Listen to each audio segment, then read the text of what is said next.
Welcome back to Steel and Mance. I've lost count to how many times you and I have had in our hot headlines fails with people with disabilities trying to travel, getting on and off airplanes, and how difficult that travel is.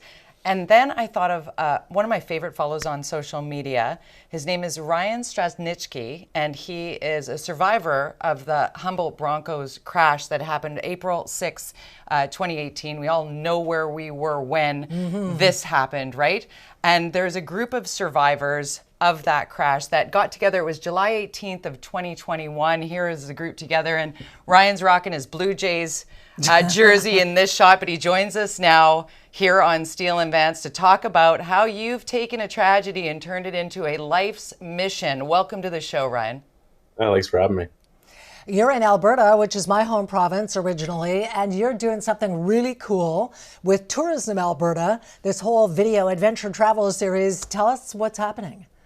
Yeah, so Travel Alberta reached out and they wanted to do and showcase some accessible adventures you can have in Alberta. And some of these locations included Banff for mountain biking, Jasper for skiing and helicopter tours. And I believe the other one was in Waterton, where we did some sailing and I got to go fishing. And I'm not much of a fisherman, but that was pretty fun. So I might have to get into it again. But it was a great experience, great group of people out there. And hopefully, with these videos and promotions, we can actually get way more people out into the open and getting them into different activities. Because I think a lot of people with disabilities, unfortunately, hold themselves back and don't get to experience what Alberta has to offer.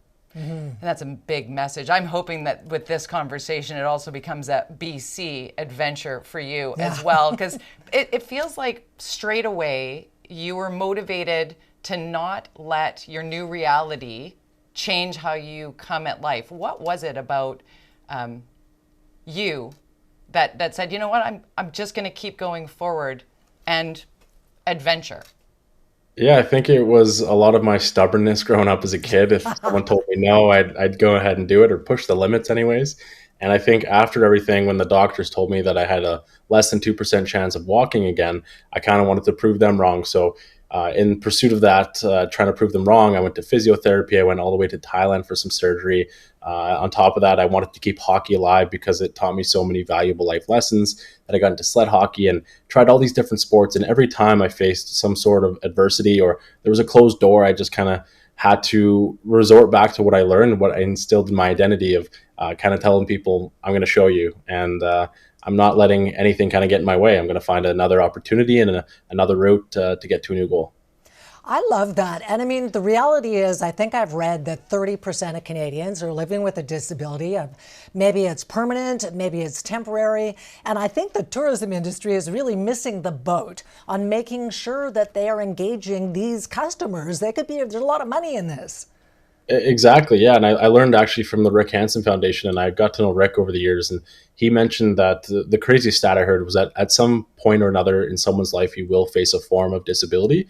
So it's important to have the right implementations in place for when that happens, so you kind of be proactive about it all. And the craziest thing for me, especially living this life, especially in a small city like Calgary or older city, the architecture is not that accessible, and you kind of have to adapt to your environment. So it's a little unfortunate, and I'm hoping that through videos and my social media and whatever sort of platform I can use, we can make those changes each and every day. It's so interesting, Ryan, because you mentioned Rick Hansen Foundation. It was Brad Pascal, I think, from the foundation who said, I love meeting tabs, temporarily able-bodied people, because we all, whether it's, as you said, you wreck your knee doing something, or your knee is permanently done, or you have a traumatic injury that puts you in a position where you have to travel differently or move differently. We're not talking about curb cuts where your wheelchair moves freely up and down.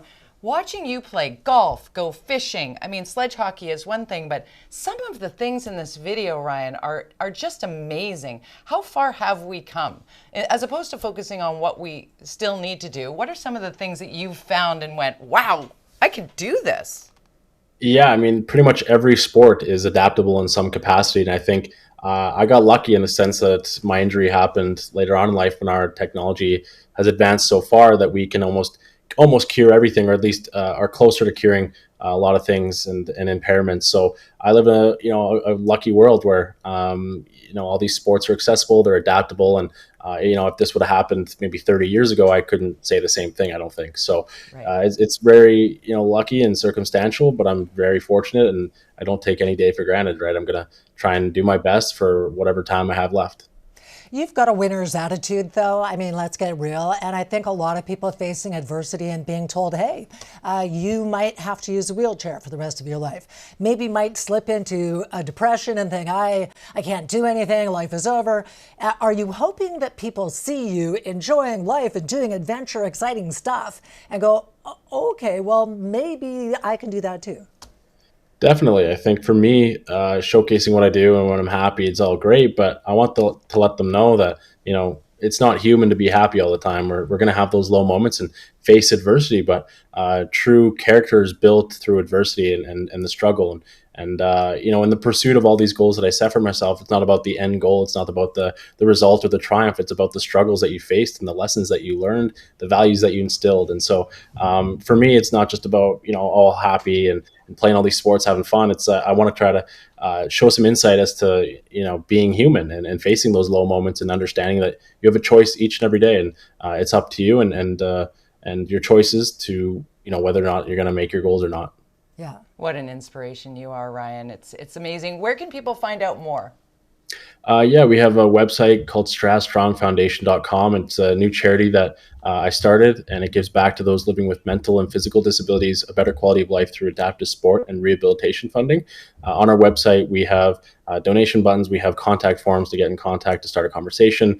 And we also have a golf tournament coming up August 16th in Chestermere, which is just outside of Calgary. So if you'd like to, be a part and help out in any way, this money's going to go towards people who need adaptive equipment and rehabilitation funding. See, that's great. And it's also super fun that you're doing this with Tourism Alberta, because I'm astonished living in a beautiful province like BC. People say, oh, Alberta is ugly. There's nothing in Alberta. And I'm like, are you kidding? No. Have you been there? And one of the things I read about you was that you said one of the most fun things that you did in this adventure with Tourism Alberta was mountain biking in Canmore. What was that like? It was amazing. I wasn't much of a mountain biker before, but now I'm having this opportunity to now be an adaptive mountain biker and go through the trails and just catch some speed. I like being a little fast and having the heart race a little bit. So, it's always a good time. Now, we don't have video of the next installment, but you were telling us just before we started this segment that you are doing a winter portion of this adventure. Are you heli skiing? Is that right? No, sorry.